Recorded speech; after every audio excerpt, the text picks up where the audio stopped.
हमारे ठीक पीछे पशुपतिनाथ मंदिर है। उसके सामने आप बागमती नदी की आरती देख सकते हैं और सामने जो लपटें उठ रही हैं, धुआं उठ रहा है, वो चिताओं से। जिंदगी और मौत के बीच कुछ इसी तरीके से झूल रहा है नेपाल। उम्मीद और नाउम्मीदी के बीच कुछ इसी तरीके से झूल रहा है नेपाल।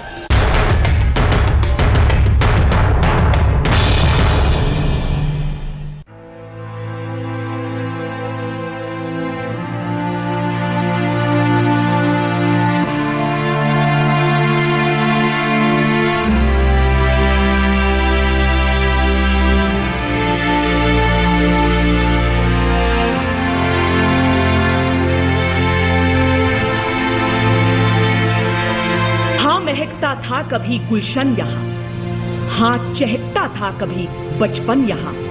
रौनकें थी, जिंदगी थी, खुशियां भी थी, हाँ धड़कता था कभी जीवन यहाँ।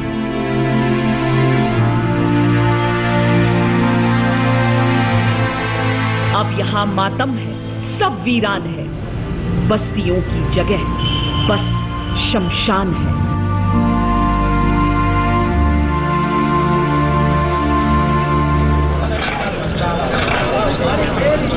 बागमती के किनारे तैयार 6 चिताएं और सबकी अंत्येष्टि का दायित्व लिए 15 साल की ये मासूम।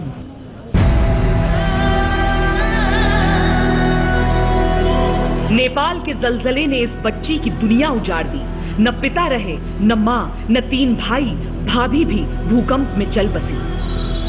एक भाभी बची है, पर खुद की 2 बच्चियों को कैसे संभाले वो भी नहीं समझ पा रही। This is the most difficult moment in my life, and we are trying to cross away from this, this tragic moment, and I have no words to say. I can't explain how to start new life and how to, because I can't express my feeling now. कहते हैं जब मौत आती है तो उंगली पकड़ कर ले जाती है। नेपाल का ये परिवार कई सालों से सिंगापुर में बसा था। छुट्टियों के लिए घर लौटा तो सभी नेपाल के कुतुब मीनार कहे जाने वाले धरहरा टावर पर उस वक्त तस्वीरें खींच रहे थे जब नेपाल थर्रा उठा था। सिंगापुर आर्मी था सबसे पहला, तो 6 महीने हो गए वो सिंगापुर से इधर आने का टाइम 6 महीने हो गया। तो वो जब सिंगापुर में तो वीकेंड होता है, ये नेपाल में हो नहीं सकता, वो बहुत बड़ा देश में तो वीकेंड होता है।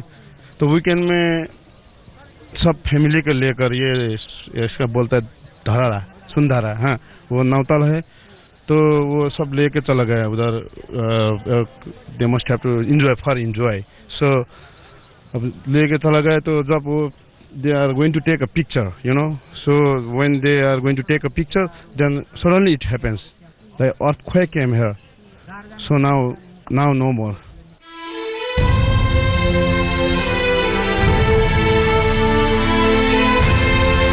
पहाड़ों के बीच जो ये गम का पहाड़ टूटा है, वहीं से हौसला निकलना है, वहीं से उम्मीद जगनी है।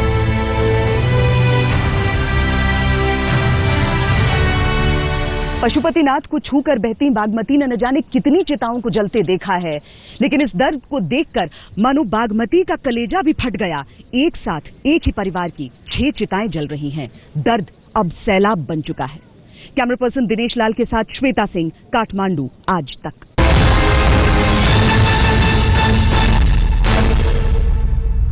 बागमती नदी के किनारे लगातार दिन और रात चिताएं इसी तरीके से जलती रहती हैं और शव लाए जाते रहते हैं, कोई भी वक्त हो। इसी सब के बीच अंतिम संस्कार के लिए लकड़ियों की कमी भी हुई। उसे उपलब्ध कराने की कोशिशें की जा रही हैं और लाने की कोशिश की जा रही है, लेकिन इस सब के बीच मुश्किलें आसमान से भी बरसती हैं, कभी आंधी की शक्ल में, कभी बरसात। नेपाल कोशिश कर रहा है अपने कदमों पर फिर खड़ा होने के लिए।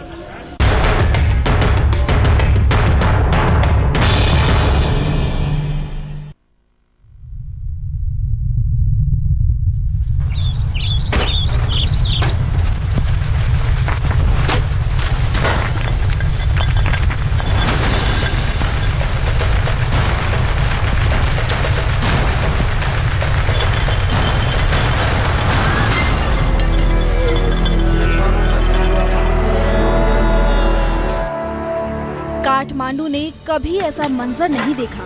शनिवार को आए भयानक ज़लज़ले ने नेपाल की राजधानी को जैसे कब्रिस्तान में तब्दील कर दिया। जहां तक नजर डालिए बस मौत का मानव। आंसुओं की बाढ़ के बीच बागमती नदी के किनारे बने शमशान घाट पर शवों के आने का सिलसिला जारी है। एक अर्थी उठी नहीं कि उसके पीछे दूसरी तैयार है। सदी के सबसे बड़े ज़लज़ले की भेंट चढ़े लोगों के अंतिम संस्कार के लिए अब लकड़ियों का टोटा हो रहा है। चिता की लकड़ियों से भरे ट्रक रास्ते में फंसे हैं। घाट पर अब बहुत कम लकड़ियां बची हैं। अभी जो चने हमारे उसमें ये काठमांडू के दाह संस्कार के लिए ये तराई से जितना लकड़ी आना चाहिए वो तराई से लकड़ी आता नहीं है। ये पहाड़ी बेल्ट से ये लाना जरूरी है, इसलिए थोड़ा दिक्कत है। पिछले 25 साल से शमशान घाट पर अंतिम क्रिया संपन्न करवाने वाले लक्ष्मण सिंह ने कभी इतनी लाशें एक साथ नहीं देखी। इन्हें इस बात की फिक्र सताई जा रही है कि अगर लकड़ियां वक्त से नहीं पहुंची तो क्या होगा। लकड़ी भी अभी तो नहीं आया है, पहले का स्टॉक थे वो भी खत्म होने लगा है। आज तो 2 ट्रक आ गया है। लेकिन आने वाले दिनों में और जरूरत पड़ेगी। जरूरत तो पड़ेगा, उसका तो समाधान करना पड़ेगा सरकार से। और सरकार क्या करेगा इसमें भर पड़ेंगे हम लोग।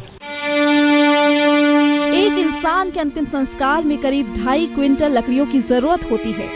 एक तरफ लकड़ियां कम है, दूसरी तरफ बारिश भी हो रही है। जिंदगी सहमी हुई है, परिंदे सहमे हुए हैं। यहाँ का आसमान बार बार नेपाल के दर्द पर बिलख उठता है, लेकिन उन आंसुओं से लोगों की मुश्किलें ही बढ़ती हैं। इस सब के बीच आस्था का आलम यह है कि लोग सोचते हैं पशुपतिनाथ उनकी मुश्किलों को जल्द दूर करेंगे और मुश्किलें आने नहीं देंगे। काठमांडू में बागमती के तट पर अंतिम संस्कार की महिमा शास्त्रों में बखानी गई है। इसे मुक्ति धाम भी कहा जाता है।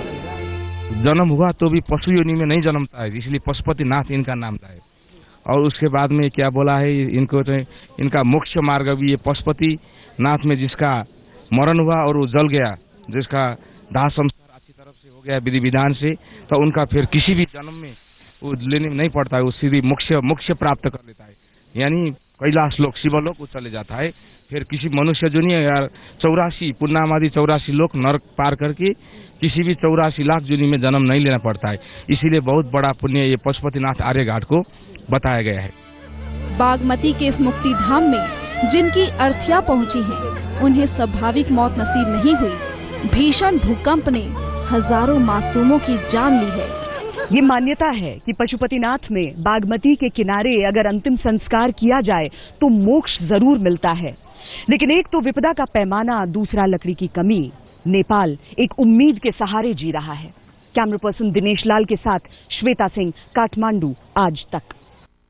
नेपाल में त्रासदी के करीब 4 दिन बीतने के बाद कुछ लोगों को करिश्मे की उम्मीद है तो कुछ पूरी तरीके से हताश हो चुके हैं। मलबे में कोई जिंदगी तलाश रहा है तो कोई हताश होकर ये सोच रहा है कि जिंदा हो या नहीं, कम से कम इतना पता तो चल जाए।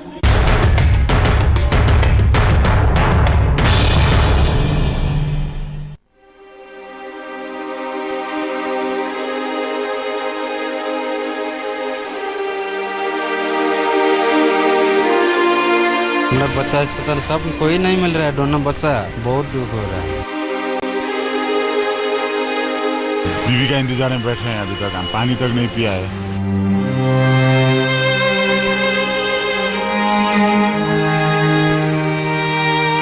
पल भर के विनाशक कंपन ने इंसानियत को सदियों की टीस दी है। हंसती खिलखिलाती जिंदगानी में आंसुओं का सैलाब भर दिया है।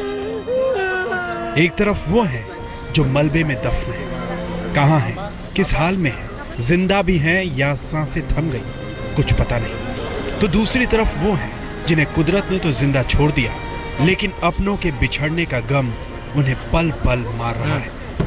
काठमांडू के शोभा भगवती पुल का ये इलाका है। यहाँ हर तरफ मलबे का ढेर है। मलबों में जिंदगी तलाशती एनडीआरएफ की टीम है और यही 4 दिनों से अपनों को तलाशते कपिल और गणेश गिरी जैसे लोग हैं। आज तक की टीम भी पिछले 2 दिनों से गणेश और कपिल के साथ यहाँ मौजूद है, इस उम्मीद में कि कोई खुशखबरी इन मलबों से निकलेगी। एनडीआरएफ की टीमें लगातार लगी हुई हैं और इस समय मलबे से निकालने की कोशिश हो रही है। न सिर्फ घर का सामान जो यहाँ रखा हुआ है बल्कि लोगों को भी। आप देख सकते हैं शव को निकाला जा रहा है और इसके साथ साथ जो लोग अंदर फंसे होने की संभावना अब तक नगण्य हो चुकी है, लेकिन फिर भी हिम्मत नहीं हारी जा रही है क्योंकि करिश्मे होते ही रहते हैं। कपिल अपनी पत्नी के साथ बाजार गए थे जिस वक्त भूचाल में इमारत ढह गई। इनके दोनों बच्चे इसी मलबे में दफन हो गए। माँ का रो रो कर बुरा हाल है और कपिल इस उम्मीद में यहाँ बैठे हैं कि जिन्हें हंसता छोड़ गए थे उनकी कोई खबर तो मिल जाए। कितना दिन से वेट कर रहे हैं और कितना मुश्किल हो? 8 दिन हो गया, अभी तक पानी के सहारे में दे रहा है और कुछ नहीं कर। बीवी की भी तबीयत बहुत खराब हो गई है। बहुत खराब है, अभी तो इसीलिए वो रोड पे लड़ रहा था। जमींदोज हो चुकी इस इमारत में गणेश गिरी का भी आशियाना था, जहां वो अपनी बीवी और 5 महीने के बेटे के साथ खुशहाल जिंदगी बसर कर रहे थे। लेकिन जलजले के एक झटके ने इनकी दुनिया उजाड़ दी। वो बच गए लेकिन बीवी और दुधमुहे बच्चे की कोई खबर नहीं। गुजरते वक्त के साथ अगर मलबे से बीवी बच्चों का कोई सामान निकलता है तो कलेजा चाक हो जाता है। हर पल दिल कहता है कि कहां तुम चले गए। अभी फोटो देखकर कितना मुश्किल हो रहा है? फोटो हमको बहुत मुश्किल हो रहा है। अभी मेरा बीवी अभी जिंदा होगा जैसे लग रहा है। अभी तक कुछ खोदा ही नहीं है, कुछ काम किया ही नहीं है अभी तक। श्मशान में तब्दील हो चुके शहर के इन सिसकते लोगों की विडंबना देखिए कि हिफाजत के लिए जो छत बनाई थी वही एक झटके में मौत का सबब बन गई। ये पल बड़ा ही मुश्किल और बेहद दर्द देने वाला है क्योंकि बच्चों के खिलौने तो मिल रहे हैं लेकिन इन खिलौनों से खेलने वाले बच्चे नहीं मिल रहे हैं। एक के बाद एक दिन गुजरता जा रहा है और लोगों के जिंदा रहने के चांसेस भी कम होते चले जा रहे हैं, लेकिन उम्मीद है जिस पर दुनिया कायम है और इसी उम्मीद पर ये लोग भी टिके हुए हैं कि कुछ मिले न मिले कम से कम उनको एक बार अंतिम बार देख तो सके। कैमरामैन तापस बेरी के साथ मनोज्ञा लोईवाल, काठमांडू, नेपाल आज तक। नेपाल में हमारे संवाददाता जहां जहां भी जाते हैं कोई अलग किस्सा, कोई अलग अनुभव सुनने को मिलता है। हर एक कहानी ऐसी होती है जिसे सुनकर या तो हिम्मत टूटती है या हौसला मिलता है। ये सारी कहानियां हम आपके सामने लेकर आ रहे हैं। हम आपको दिखाते हैं कि किस तरीके से कहीं पर जिंदगी हारती है तो कहीं पर कुछ नए रिश्ते जुड़ते हैं। लोग बस जीवन जीते जाते हैं।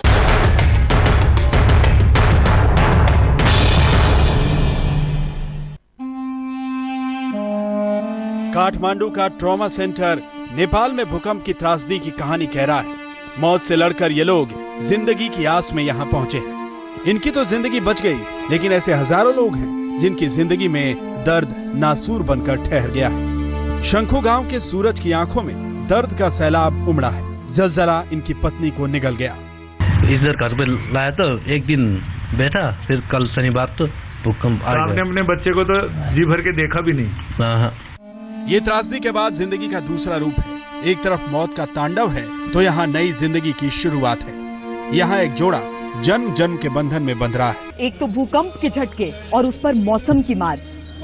काठमांडू शहर की अगर हम बात कर लें तो यहाँ पर ठंड बढ़ चुकी है जो हमारे पहनावे से आपको पता चल जाएगा। तो नेपाल के बाकी इलाकों का हाल आप समझ लीजिए। इस सब के बीच बारिश भी होती है तो जो बाहर रिलीफ कैंप में लोग टेंट में रह रहे हैं उनकी हालत का अंदाजा लगाना मुश्किल नहीं है। फिलहाल विशेष में इतना ही। देश और दुनिया की बाकी खबरों के लिए आप देखते रहिए आज तक।